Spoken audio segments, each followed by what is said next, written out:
नमस्ते सदावत्सल्य मातृभूमि। हम लोग चर्चा करने जा रहे हैं एक नए विषय पर। और हमारे देश में चुनाव के समय पर इस तरह की कार्रवाइयां होने का एक नई परंपरा है। कभी इंटॉलरेंस के नाम से टॉलरेंट ग्रुप चिट्ठी लिखता है, कभी कुछ रिटायर्ड अधिकारी चिट्ठी लिखते हैं, कभी चीफ जस्टिस को चिट्ठी लिखी जाती है तो कभी प्रेसिडेंट को चिट्ठी लिखी जाती है। और आजकल तो चीफ जस्टिस को चिट्ठियां लिखने का प्रावधान भारत में शुरू हो, प्रावधान मतलब एक फैशन भारत में शुरू हो गया। सब चीफ जस्टिस को अक्सर बताया जाता है कि साहब ये समस्या है, आप देख लीजिए। कभी कहा जाता है जुडिशरी अच्छा काम नहीं कर रही, कभी कहा जाता है जुडिशरी को प्रेशर में लिया जा रहा है, कभी कहा जाता है जुडिशरी प्रेशर में ना आए। ऐसे बहुत सारी चिट्ठियों का चलन भारत में हो गया। कुल मिलाकर जो सरकार चल रही है और देश के जो व्यापारी है, देश की जो कंपनियां हैं, देश में जो उद्यमी है, देश की जो जनता है, देश में जो युवा काम करना चाहता है, देश की तरक्की जो करना चाहता है, देश के लिए सहयोग देना चाहता है और वो कुछ कर गुजरने के लिए आगे बढ़ता है, ऐसा यूथ अब विदेशों से वापस बुलाकर भी ये सरकार उनको शक्ति दे रही है। अब जब भारत की कंपनियां अच्छा काम करेंगी, जब भारत की कंपनियां अच्छा परफॉर्मेंस देंगी, भारत की कंपनियां अगर उठकर खड़ी हो जाएंगी, भारत में नए यूनिकॉर्न बन जाएंगे, भारत खुद मैन्युफैक्चरिंग करने लगेगा, भारत में खुद अपनी सर्विस सेक्टर पैदा हो जाएगा, भारत की कंपनियों के पास पैसा हो जाएगा, भारत की कंपनियां अगर जॉब क्रिएट करेंगी, भारत की कंपनियां अगर भारत में ही इन्वेस्ट करेंगी, तो इससे पूरे अखिल विश्व को बहुत ज्यादा नुकसान होने वाला है। और वो अखिल विश्व को नुकसान कैसे होने वाला है? अमेरिका इसी प्रकार की कंपनियों का स्पेशलिस्ट है, यूरोप भी इसी प्रकार की कंपनियों के स्पेशलिस्ट हैं। और उनकी खास बात यह है कि वो देशों को टारगेट करते हैं। देशों को टारगेट करने के बाद उन देशों में वो अपनी कंपनियों के द्वारा काम करवाते हैं। अब उनकी कंपनियां देशों में काम करती हैं, तमाम तरह का धन उगा कर ले जाती हैं। दूसरा, वो पॉलिटिक्स के मामले में उन देशों को डिस्टर्ब करते हैं, उनको आत्मनिर्भर नहीं होने देते, पॉलिटिकल स्टेबल नहीं होने देते, कर्जे के दबाव में वो पड़े रहें ऐसा प्रयास करते हैं, उनके पास बैलेंस ऑफ पेमेंट की सदैव समस्या रहे ऐसा प्रयास करते हैं। ये तमाम तरह की कंपनियां उन देशों में, दूसरे देशों में ग्लोबल मार्केटिंग के नाम से तमाम एनजीओ चलाती हैं, देशों को डिस्टर्ब करती हैं, परिवारों को डिस्टर्ब करती हैं और इस स्थिति में उनको ले जाती हैं कि देश सदैव डिस्टर्ब रहे। और देश में जाति विभेद, जे देश में सांप्रदायिक विभेद, जे देश में क्षेत्रीय विभेद, देश में रेसिज्म यानी कि रंग भेद का विभेद, और देश में पुरुष महिला का विभेद, बच्चा बड़े का विभेद, पिता पुत्र का विभेद, भाई भाई का विभेद, गांव गांव का विभेद, अड़ोसी पड़ोसी का विभेद और परिवारों के विभेद, तमाम तरह के विभेद फंडामेंटल राइट के नाम से देशों में तैयार होते हैं। और वो देश जो इसको हैंडल नहीं कर पाते, उन देशों में ये चंदे देते हैं, उन देशों में कैंसर के ऑपरेशन चलाते हैं, उन देशों में तमाम तरह की पोलियो बैक्टीरिया तमाम तरह के फंड देकर और इनके लिए कहते हैं हम तुम्हारी मदद कर रहे हैं। लेकिन जब यही देश खड़ा होना शुरू करता है, कोई नेतृत्व ऐसा मिल जाता है जिस नेतृत्व में उस देश में यूनिकॉर्न बनना शुरू हो जाए, जिस नेतृत्व ने यह तय किया है कि हम विदेशी कंपनियों की बजाय अपनी कंपनियों को बड़ा करेंगे, जब नेतृत्व ये तय करता है कि हमारी कंपनियां बढ़ेंगी, तो हमारी कंपनियां काम करेंगी, जॉब क्रिएट करेंगी, तमाम तरह का एम्प्लॉयमेंट जनरेट करेंगी और छोटे लोग भी मुद्रा जैसे लोनों को लेकर आत्मनिर्भर बनेंगे। जिस दिन देश आत्मनिर्भर बन जाएगा, उस दिन विदेशी कंपनियां, विदेशी शक्तियों की दुकानें बंद हो जाएंगी। ऐसे प्रयास केंद्र में होना शुरू हुए और कंपनियों ने बढ़ना शुरू किया। कभी टाटे और बिरले जाने जाते थे, फिर टाटा बिरला हिंदुजा ऐसे कुछ नाम आए, फिर बाद में अंबानी अडानी नाम के नाम आए। अब इस समय अंबानी अडानी के नाम से देश को टॉर्चर किया जा रहा है। कैसे टॉर्चर किया जा रहा है?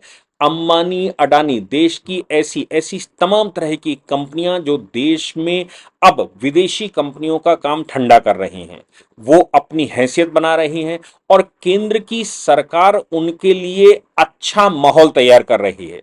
यानी कि अब देश की कंपनियां विदेशों में काम करके भी धन कमा रही हैं और अपने देश के कॉन्ट्रैक्टर तो कर ही रही हैं।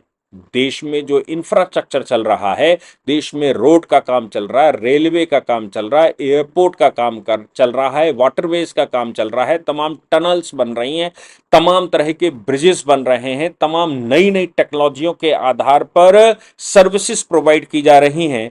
क्यों नहीं ये भारतीय कंपनियां ही करें। अगर भारतीय कंपनियां इसको करेंगी तो ऐसी परिस्थिति में विदेशी कंपनियों का काम ठंडा हो जाएगा और भारतीय कंपनियां अगर धन कमाएंगी भी तो अपने ही देश में खर्च करेंगी, अपनी ही बैंकों में रखेंगी, अपने ही देश की इकोनॉमी बढ़ाएंगी और भारत के लोग उन कंपनियों में अपना इन्वेस्टमेंट भी कर सकते हैं, कंपनियों का सहयोग कर सकते हैं, उनके साथ सहायक हो सकते हैं। जब ऐसी बयार चल रही हो और भारत सरकार ये तय करे कि अगर भारत में स्किल डेवलपमेंट नहीं किया गया, अगर भारत की कंपनियां अभी एलिजिबल नहीं है, अगर भारत की कंपनियां को पास अनुभव नहीं है इतना बड़ा मेट्रो और सब प्रोजेक्ट बनाने के लिए, तो हम विदेशी कंपनियों से काम नहीं करवाएंगे। अब क्या उपाय हो। भारत सरकार ने 6,000 से ज्यादा विश्व के कंसल्टेंट कंपनियों को भारत में इनवाइट किया और उनसे कहा कि हम तुम्हें पेमेंट देंगे, तुम कंसल्टेंसी सर्विस यानी कि तुम्हारा जो अनुभव है वो हमारे साथ शेयर करो, लेकिन काम हमारी कंपनियां ही करेंगी। हमारी कंपनियों ने धीरे धीरे 10 वर्ष में काम करना शुरू किया और काम करते करते वो इस लेवल पर पहुंच गई कि अब हमने कंसल्टेंसी कंपनियों की बहुत आवश्यकता नहीं रही। क्यों? क्योंकि हमारी कंपनियां काम करते करते खुद अनुभवी हो गई हैं। हमारी कंपनियों के पास खुद अपना एक नॉलेज बेस्ड डेटाबेस बन गया है और अनुभव भी प्राप्त हो गया है। ऐसी परिस्थिति में हमारी कंपनियों ने विदेशों में जाकर भी काम शुरू कर दिया है और वहां से भी धन कमाकर भारत में ला रहे हैं। अब ये तो बात स्वाभाविक है कि इन कंपनियों को कैसे डिगाया जाए। तो हिंडनबर्ग नाम की एक कंपनी ने, जो कंसल्टिंग कंपनी है, उसने एक रिपोर्ट बना दी। वो रिपोर्ट भारत में आते ही विपक्ष ने उसको उठाकर सर पर बिठा लिया और विपक्ष ने जब उसको सर पर बिठाया तो आप सोच लीजिए कि क्या होना था। खूब हंगामे हुए। राफेल का अंबानी के साथ कॉन्ट्रैक्ट हो गया तो यह हंगामा हुआ कि अंबानी को अनुभव नहीं है तो राफेल की कॉन्ट्रैक्ट उनको कैसे दे दिया गया। इसमें भी घोटाला बताया गया, जबकि मोदी सरकार की पॉलिसी थी कि हम हमारी कंपनियों के साथ आप कॉन्ट्रैक्ट करिए, हम उनको अनुभवी बनाना चाहते हैं, रिस्क भारत सरकार लेगी। भारत सरकार ने यह रिस्क ली। इस बात का अफसोस जताते हुए विपक्ष ने तमाम तरह के प्रोपेगेंडा ये करने शुरू कर दिए कि राफेल में बड़ी डील हो गई है और राफेल का कॉन्ट्रैक्ट अंबानी के माध्यम से कैसे हो सकता है। अंबानी ने तो कभी एक प्लेन भी नहीं बनाया, तो फिर ये फाइटर जेट कैसे बनाएंगे। लेकिन रिस्क लेने वाले मोदी जी थे, रिस्क लेने वाली भारत सरकार थी और भारत सरकार ने वो रिस्क लिए। परिणाम ये निकला कि हमारी कंपनियां ठीक ठाक बड़े होकर चलना शुरू कर दिया और इसका परिणाम निकला कि भारत की इकोनॉमी 11वें नंबर से चौथे नंबर पर आ गई और जो विश्व प्रिडिक्शन कर रहा है वो कह रहा है कि अगले 2-3 वर्ष में हम विश्व के तीसरे नंबर की का देश बन जाएंगे। आप सोचिए कि अगर हम तीसरे, चौथे, पांचवें की इकोनॉमी पिछले 10 वर्ष में बन गए, आजादी के समय पर हम छठे नंबर की इकोनॉमी विश्व के थे, फिर हम धीरे धीरे बैकअप पर जाते रहे। 2014 के बाद जब भारत में काम शुरू हुआ तो फिर अब हम फिर विश्व की चौथे नंबर की कंपनी हैं। ऐसी परिस्थिति में विश्व की कंपनियों का रोजगार छिन रहा है, उनके द्वारा डिस्टरबेंस होना स्वाभाविक है। वो देश में डिस्टरबेंस करते थे, इसके लिए भी भारत सरकार ने एफसीआरए के कानून बना दिए। एफसीआरए के कानूनों में ग्रीन पीस फाउंडेशन या फिर एमनेस्टी इंटरनेशनल जैसे भी को भी यहां से अपने ऑपरेशंस बंद करने पड़े। हमारा कहना है कि ग्लोबल मार्केटिंग के नाम से यहां पर कंपनियों ने अपने प्रोडक्ट बेचने के लिए ये भारत को तोड़ो और भारत पर राज्य करो। या तो स्टेटस के नाम से वो नया घर बनाए, नए घर में नए एसी, नए फैन, नया सब कुछ लगेगा तो उनके एक यूनिट बढ़ता है। फिर उस घर में भी स्टेटस के अलावा उस घर में भी कई एक हिस्से हों जिनमें सबके अलग अलग एसी हों, सबके अलग अलग टीवी हों, सबकी अलग अलग फैसिलिटी हो, सबके अलग अलग स्विमिंग पूल हों, सबके अलग अलग वॉकर हों, सब कुछ अलग अलग सबका हो। क्या होगा उससे? कंपनियों का माल बिकता है। इसके लिए घरों को तोड़ना पड़े, स्टेटस समझाना पड़े, घरों में झगड़े करवाने पड़े, भाई भाई को झगड़ा करवाना पड़े, बहू भाई को झगड़ा करवाना पड़े, मायके ससुराल में झगड़ा करवाना करे, सास बहू का झगड़ा करवाना पड़े, पिता पुत्र का झगड़ा करवाना पड़े, अगर वीमेन राइट के नाम से खेल खेलना पड़े, या फिर बाल अधिकारों के नाम से खेल खेलना पड़े, या फिर ह्यूमन राइट के नाम से खेल खेलना पड़े, तमाम तरह के जॉब इन कंपनियों ने भारत में क्रिएट करके भारत को डिस्टर्ब कर दिया। और ये भारत को इस प्रकार से डिस्टर्ब किया, इतने बड़े स्तर पर डिस्टर्ब किया कि भारत उठकर खड़ा ना हो पाए। पॉलिटिशियंस ने इसमें सहयोग इसलिए किया क्योंकि 2004 से लेकर 2014 की जो सरकार बैठी उसने चाइना के लिए भारत के दरवाजे खोल दिए। भारत की मैन्युफैक्चरिंग लगभग समाप्त हो गई। जिस देश में अपनी मैन्युफैक्चरिंग नहीं होगी वो देश केवल और केवल इंपोर्ट करेगा। वो जब इंपोर्ट करेगा तो नेताओं को बड़ी दलाली मिलेगी। कांग्रेस और कम्युनिस्ट पार्टी ऑफ चाइना गठबंधन करेंगे और इन गठबंधनों में वो यहां माल भेजेंगे और बीच में इनकी मदद करेंगे, कमीशन लेंगे। यानी कि हम एक उपनिवेश, सांस्कृतिक उपनिवेश छोड़ दीजिए, हम एक फाइनेंशियल उपनिवेश बनकर रह गए। सरकार ने यह सब करना शुरू किया, भारत के लोगों ने विस्तृत रूप से काम करना शुरू किया।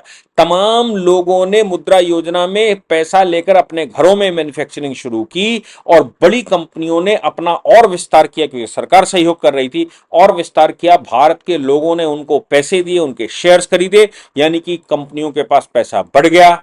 शेयर होल्डर्स की आमदनी का सोर्स शुरू हो गया, उनका पैसा पड़ा हुआ था वो कंपनियों में लगने लगा। नतीजा तो यहां तक निकला कि बैंकों के पास भी पैसा कम पड़ गया क्योंकि बैंक में जो पैसा पड़ा होता था वो अब इन कंपनियों में लगना शुरू कर दिया। बैंक 8% अगर रिटर्न देता है तो आपको अंदाजा है कि पिछले 3 साल में ऑन एन एवरेज 35% रिवर्स दिया है, 35% ग्रोथ दी है कंपनियों में। पिछले 1 साल की जो ग्रोथ है 2023-24 की वो 67% के ऊपर है।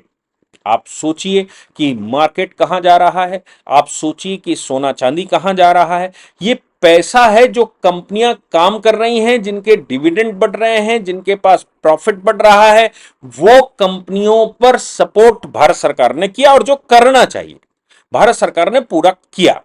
अब उनको, विरोधियों को यह लगता है कि ये जो काम है, जो हिडनबर्ग की रिपोर्ट आई थी वो सुप्रीम कोर्ट जाएगी तो हलचल होगी, अडानी के शेयर्स गिरने शुरू हो गए, अडानी की कंपनियों में समस्या आ गई, भारत का शेयर मार्केट डाउन होना शुरू हो गया।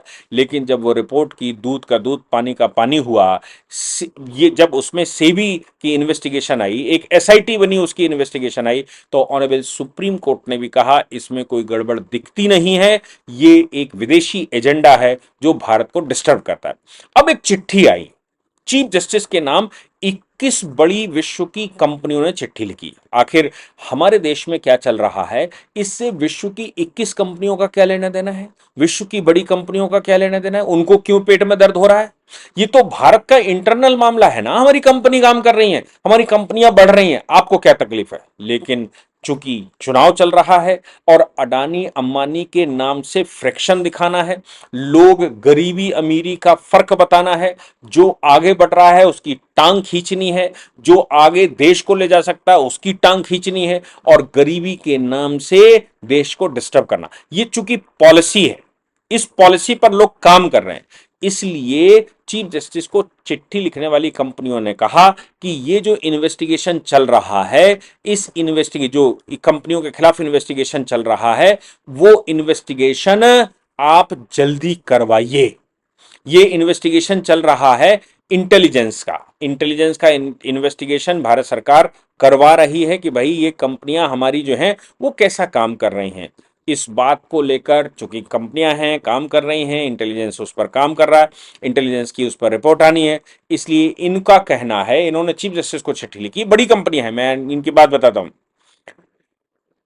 इन्होंने लिखा है Australian Centre for International Justice ने अमित चंचूड़ को लिखा है, Australian Centre for International Justice, BankTrack, Bob Brown Foundation, culture, unstained, Eko, extinction और तमाम तरह की ये कंपनियां हैं जिन्होंने चीफ जस्टिस को लिखा। क्या लिखा? चीफ जस्टिस के सामने इनका कहना है कि अडानी ग्रुप ने विदेशों से कुछ कोयला खरीदा और वो जो कोयला है वो ज्यादा दामों में भारत में बेचा गया। अरे भाई, हमारी कंपनी कोयला खरीद रही है, तंबू खरीद रही है, तरबूज खरीद रही है, अच्छे दामों पर बेच रही है, आपको क्या लेना देना है? आपको क्यों दर्द हो रहा है? लेकिन इनका डिस्टर्बेंस ये है कि वो वहां से खरीद के लाए और वहां से यहां बेच दिया, और यहां बेच दिया तो उसकी ओवर वैल्यू लगाई गई। कंपनी का कहना है या अडानी ग्रुप का कहना है कि कस्टम अथॉरिटीज होती हैं, तमिलनाडु जनरल एंड डिस्ट्रीब्यूशन कंपनियां हैं, भारत में तमाम तरह की जब लोड होता है तब कंपनियों का इवेल्युएशन होता है, जब अनलोड होता है तब कंपनियों का इवेल्युएशन, मतलब कोयला का इवेल्युएशन होता है, और कोयला जब यूज किया जाता है तब भी उसका इवेल्युएशन होता है। उस इवेल्युएशन के आधार पर ही कोयले की एक खास बात है कि कोयला सप्लाई का कॉन्ट्रैक्ट हो जाता है, लेकिन उसकी वैल्यूएशन लगाई जाती है इवेल्युएट करके। वैल्यूएशन उसकी क्वालिटी के आधार पर लगाई जाती है, जितनी एनर्जी उसके अंदर होगी उस हिसाब से पेमेंट किया जाता है। इनका कहना है कि एनर्जी उसमें कम थी, पेमेंट अडानी को ज्यादा गया। पेमेंट अडानी को ज्यादा गया, वो विदेश में फेंक आया क्या? वो किसी और को दे आया क्या? अरे हमारे देश में ही कुछ कंपनियां और बढ़ा ली होंगी जिसमें काम लगा होगा। आपके पेट में दर्द क्यों हो रहा है? लेकिन उनके पेट में दर्द इसलिए हो रहा है कि आप, ये जो अडानी है, अडानी को कैसे फेल किया जाए, अंबानी को कैसे फेल किया जाए, हिंदुजा को कैसे फेल किया जाए, भारत की कंपनियों को फेल कैसे किया जाए ताकि विदेशी कंपनियों को भारत में अवसर मिल सके। अगर भारत की कंपनियां इसी स्पीड में मोदी सरकार के नेतृत्व में बढ़ती रही तो इनके लिए तो एक घोर संकट खड़ा होने वाला है। इनकी रोटी दाल कैसे चलेगी? ये तो लुटेरे ग्रुप हैं जो भारत में लूट कर 1000 वर्षों तक लूटते रहे, और अभी भी वो चाहते हैं कि भारत फाइनेंशियली गुलाम रहे। भारत अपना सोना गिरवी रखे, भारत अपनी कंपनियां गिरवी रखे, भारत पर ये शासन कर लें, भारत पर ये हावी हो जाएं, ऐसा तमाम तरह से कहते हैं। अब चूंकि भारतीय कंपनियां बढ़ रही हैं, भारत में व्यापार बढ़ रहा है, तो भारत सरकार ने भी जो सरकारी कंपनियां थी उनका प्राइवेटाइजेशन करने का सोचा, क्योंकि वो बिल्कुल बैठ जाएंगी जब भारतीय कंपनियां उठकर खड़ी होंगी। और अगर भारत की कंपनियां सरकारी कंपनियों को के आधार पर चलाया जाए तो विदेशी कंपनियों को ज्यादा अवसर मिलता है, ऐसे में कमीशन ज्यादा बनता था। ये पुरानी सरकारों की पॉलिसी थी। इस सरकार ने जब अपनी ही कंपनियों को उठाकर खड़ा कर दिया तो सरकारी कंपनियां जो बीमारू हैं वो कंपनियां निश्चित रूप से उनके साथ नुकसान हो जाएगा। ऐसी परिस्थिति में उनका प्राइवेटाइजेशन हो, उनका एकीकरण हो, उनको एक समूह बनाया जाए, इन पर भी रिफॉर्म का काम किया ताकि वो भी मार्केट में आ जाएं, जिसको ये लोग कहते हैं कि कंपनियों को बेच रहे हैं। ये जिसको ये लोग कहते हैं कि भारत सरकार ने भारत के जो नवरत्न हैं उनको बेच दिए, जबकि नवरत्न पीछे जा रहे हैं और भारत की कंपनियां बड़ी तेजी से बढ़कर सामने आ रही हैं। विदेशी कोलैबोरेशन खत्म हो रहे हैं, विदेशी कंपनियों की एंट्री थोड़ी मुश्किल से भारत में हो पा रही है, एफसीआरए के फंड भारत को डिस्टर्ब करने के लिए आ नहीं पा रहे हैं। ऐसी परिस्थिति में इन लोगों को लगा कि मोदी जी का चुनाव हारना अति आवश्यक है, अतः चीफ जस्टिस को न्यूज बनाने के लिए चिट्ठी लिखी जाए। चीफ जस्टिस को चिट्ठी लिखते हुए इन्होंने बताया कि इस प्रकार भारत की कंपनियों पर आप एक इन्वेस्टिगेशन करो। अभी हिंडनबर्ग की रिपोर्ट आ पाई, हिंडनबर्ग का केस अभी खत्म नहीं हो पाया। हिंडनबर्ग के केस में अभी भी एक आध कुछ इन्वेस्टिगेशन चल रहा है सेबी का, लेकिन साहब चीफ जस्टिस को फिर से चिट्ठी लिखकर विदेशी कंपनियों ने, भारत के लोग चिट्ठी लिखते तो एक बार तब भी थोड़ा बहुत समझ में आता है, विदेशी कंपनियों को क्या इंटरेस्ट पड़ा है कि भारत जो इंपोर्ट करता है, भारत की कंपनियां जो भारत में बेचती हैं वो किस रेट में बेचती हैं, कैसे बेचती हैं। संभव है कि राहुल गांधी एंड कंपनी ने ये चिट्ठियां लिखवाई हों और ये मैसेज देने का प्रयास किया हो कि इन कंपनियों को प्रॉफिट ज्यादा हो रहा है, ये कंपनियां भारत में, मोदी सरकार इनको बढ़ा रही। मैं तो गर्व से कहता हूं कि मोदी सरकार ने इतनी हिम्मत तो की कि भारतीय कंपनी, भारतीय लोगों को, भारतीय व्यवस्था को बढ़ाकर खड़ा कर दिया। आप तो सिर्फ बेचते ही रहे, आप तो देश को लूटते रहे। ₹1 $1 के बराबर था, वो आज ₹84 का हो गया, जबकि 84 वर्ष अभी आजादी के नहीं हुए। तो आप सोचिए कि क्या हालत देश की इकोनॉमी की वजह से कर दी। अब ये कहते हैं, राहुल गांधी का भाषण आया, इकोनॉमी के मामले में हम जॉब निकाल देंगे, आपके अकाउंट में 8,500 रुपया महीने में डाल देंगे, 1 लाख रुपया साल में आपको डाल देंगे। इसका इकोनॉमिक बेनिफिट समझिए कि जैसे ही पैसा आएगा तो आप खरीदोगे, खरीदोगे तो माल भारत चलेगा। आप भारत में मैन्युफैक्चरिंग होने नहीं देंगे, आप भारत की कंपनियों को बढ़ने नहीं देंगे, आप भारत में कुछ अच्छा होने नहीं देंगे, तो फिर इसका मतलब साफ है कि आप ये रुपया भी जो डालने की बात कर रहे हो, ये विदेशी कंपनियों को लाभ देने के लिए ही डाल रहे हो, ताकि यहां पैसा पड़े, खजाना भारत का खाली हो, विदेशी कंपनियां भारत में काम करें और भारत को लूट कर ले जाएं। क्या राहुल गांधी जी आपको सिंपल इकोनॉमी नहीं मालूम? लेकिन ये सब भारत में चल रहा है। मैं आप सबको आग्रह करता हूं, कमेंट लिखकर इसमें जरूर लिखिएगा, क्या ऐसी पॉलिसी नहीं होनी चाहिए थी कि भारत की कंपनियां उठकर खड़ी हों, भारत में नए यूनिकॉर्न बने, भारत में नई कंपनियां रजिस्टर हों, भारत में नई एसोसिएशन रजिस्टर हों, भारत में नए मैन्युफैक्चरिंग हब बने, भारत के लोग मैन्युफैक्चरिंग करना शुरू करें, भारत में लोग अपना काम मालिक बन सकें नौकर के बजाय। मुझे लगता है कि इन सभी मामलों में आपको कमेंट लिखना चाहिए और ये भी बताना चाहिए कि आखिर चीफ जस्टिस को लिखकर क्या लाभ होने वाला है, क्यों चीफ जस्टिस को लिखा जा रहा है। जय हिंद, जय भारत, वंदे मातरम।